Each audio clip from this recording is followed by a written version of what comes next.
Aynan eski 21-mi, 19-yil MacBook Pro'dan mana bu yangiga o'tdim. Bu M5, shu 25-26-yil keskin sezildi farqi. Ya'ni ishimda ham farqi, lekin daryoda cheklovlar ko'p edi. Masalan, ChatGPT uстановка qila olmayotgandim ilovasini.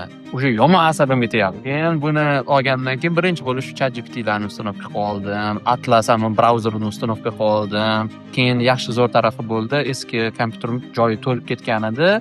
Noto'g'ri nastroykalarni, masalan, fotolarni sinxronizatsiya qilib qo'yganimda 1000 ta foto bo'lsa, telefonimdan ham joy olyapti, kompyuterimdan ham joy olyapti. Bu lifehack bo'lsa kerak. Xullas ancha mazza qoldi.